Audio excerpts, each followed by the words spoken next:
Cérebros, meu nome é Igor, sou professor de História de vocês. Estamos aqui no Estudando.com, mais uma vez dinamizando o seu estudo, ok? Capricha aí e vamos conseguir a pontuação máxima que a gente puder. O tema da nossa aula hoje é iluminismo, bacana?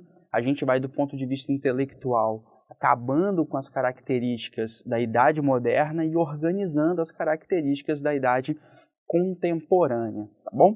Eu datei aqui para vocês o século XVIII, mas o processo que nos leva àquilo que eu vou chamar aqui de doutrina iluminista vai se iniciar um século antes, no século XVII, com um ambiente que a gente vai chamar de Revolução Científica. E nesse ambiente de Revolução Científica, obviamente que a gente vai lançar mão do racionalismo, da razão, e vai abrir mão, vai abandonar, ou pelo menos se distanciar, daquilo que a gente vai chamar de espiritualismo ou espiritualidade cristã. Tá claro para todo mundo isso daí?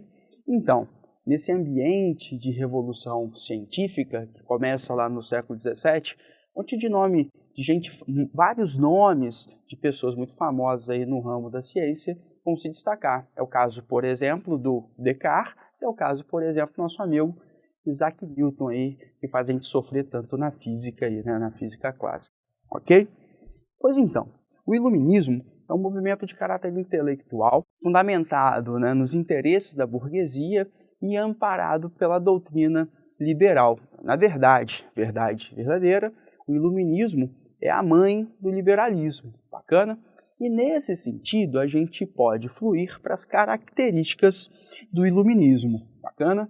Quero destacar a primeira coisa aqui, o seguinte, o anticlericalismo. Vamos? Há menos de um minuto, a gente trabalhou a ideia de racionalismo, né? A ideia da razão, do avanço da ciência, do distanciamento com as questões religiosas. Então, o que seria esse anticlericalismo, né? Seria um ateísmo? Não necessariamente, ou não puramente, tá claro para todo mundo? O anticlericalismo é o afastamento do poder que a igreja exerce e que a religiosidade exerce sobre a organização social, sobre a organização política em alguns momentos e, às vezes, né, no barramento do avanço científico. Está claro para todo mundo isso daí? Então, os teóricos iluministas, a gente vai trabalhar isso mais para frente, vão falar, não, pô, a religião é bacana, a fé é bacana, não tem problema. Entretanto, a gente não pode agir de acordo com os interesses do clero, da igreja e somente da fé. Está claro para todo mundo? A segunda característica que a gente pode falar aqui do iluminismo é o anti-absolutismo. Agora há pouco a gente falou sobre liberalismo, eu usei essa expressão, liberal. Pois então, durante toda a Idade Moderna, a burguesia ela não tinha poder político, entretanto ela era beneficiada pelo Estado. Durante mais ou menos 300 anos, a burguesia amadurece seu interesse político e, nesse sentido, ela vai se opor agora ao absolutismo e tentar tomar o poder. Assim, vai nascer o Estado burguês. De lá para cá, a gente tem estados burgueses se organizando e cada vez mais poderosos. Está claro para todo mundo? Então, eu queria que você sacasse o seguinte. Quando eu digo anti-absolutismo, eu quero o quê? Acabar com o poder centralizado nas mãos do rei. E a burguesia vai estar à testa, à frente do Estado, a partir deste momento, a partir das ideias liberais, das ideias iluministas. Ok? Terceiro, antimercantilismo, que é bem bacana. Quando a gente fala de mercantilismo, a gente está falando de um modo de produção, o capitalista. Mercantilismo é uma maneira como a gente faz capitalismo. E qual é a ideia do capitalismo? Acumular capital. O que é capital? É riqueza. A burguesia é antimercantilista agora, não antes, agora. Isso significa que ela não queira mais acumular capital? Não.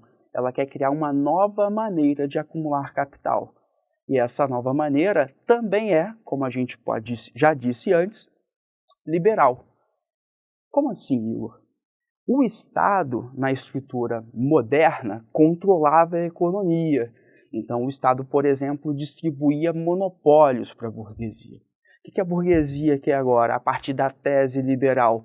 Ter liberdade sobre as atividades econômicas. Isso vai gerar, por exemplo, livre concorrência e dentro da doutrina liberal, a gente ratifica isso mais para frente, o quê? Geração de riqueza.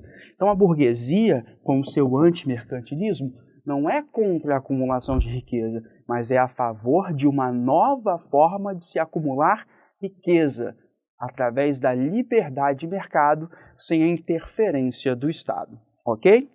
E para finalizar, a gente falou e a gente confirma. Os iluministas são racionalistas, ok? A razão acima de tudo. Aliás, iluminismo vem de racionalismo. A razão, a luz, e com a luz tudo se vê. Então a gente vai descobrindo ou estabelecendo, por assim dizer, novas verdades. Agora, novas verdades científicas. Tá claro para todo mundo? Pois então, meus amigos, a gente fica por aqui, por enquanto. A gente volta depois fazendo mais aulas e ajudando a gente a estudar bastante e conseguir um monte de pontos. Abraço!